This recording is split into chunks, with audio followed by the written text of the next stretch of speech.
Hi, welcome to another edition of Smoke Signals. A quick glance over. You're in my living room here, living room slash dining room slash kitchen, and I'm your host, Ethan. Ethan Morris here, coming from the Western North Carolina mountains here in Southern Appalachia. And I'm going to show you a couple of new pieces of vinyl that I picked up in my collection. As you can see here, here is the sound station here, and some records, some of my collection here, most of my collection that I keep up here in the living room. And right now what's going on is so I've got 45s up here in these boxes, 45s. I got a bunch of 45s down in the man cave. I've got CDs for my next show that I'm going to do, and then I've got records I'm putting on Discogs. Let's see, let me turn this around here. Records that I am keeping in my collection that I was thinking about getting rid of. And then this is stuff from one of my next YouTube shows as well. But coming back over here, one thing I picked up was, as you can see, it's on display here, John Barleycorn Must Die by Traffic. Let me get it out of the glare here. The glare of the phone. And this is my favorite Traffic album. For a long time it was Low Spark of High Heel Boys, or maybe Shoot Out at the Fantasy Factory, which I also have those somewhere in my collection. But this I've been wanting for a long time. I mean, this has probably my 3 favorite Traffic songs besides Low Spark title tracks. That's probably my all-time favorite Traffic song. But Glad, very jazzy.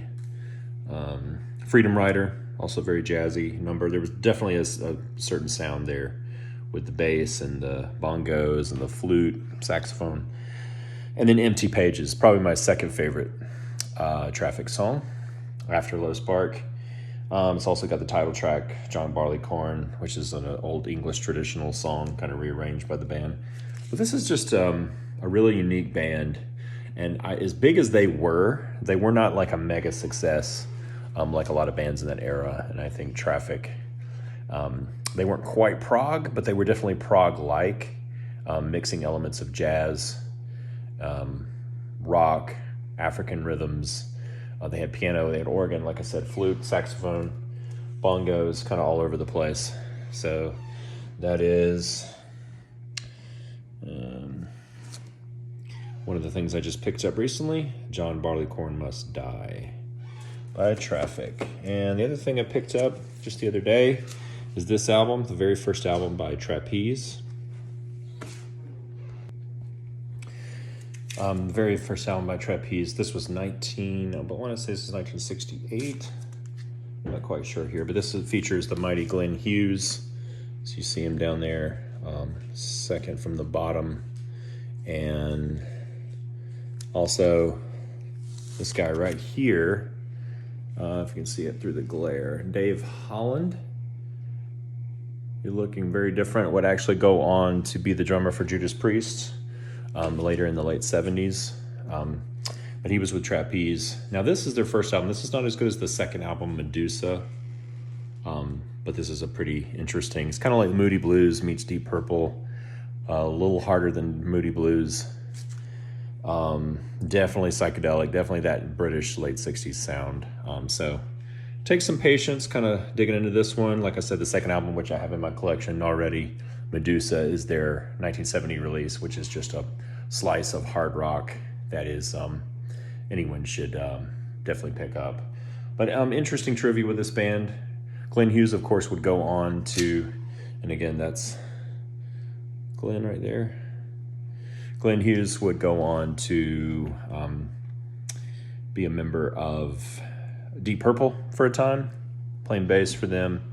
And then he would sang for a rendition of Black Sabbath in kind of the mid-late 80s, when it was mostly just Tony Iommi and a bunch of musicians. But Glenn Hughes has kind of done it all, and he's still performing to this day, from what I understand. Still amazing.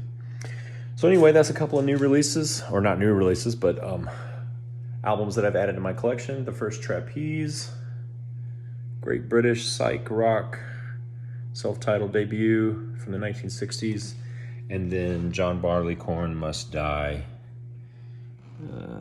by Traffic. All right, that's just a quick look at some new additions to my collection.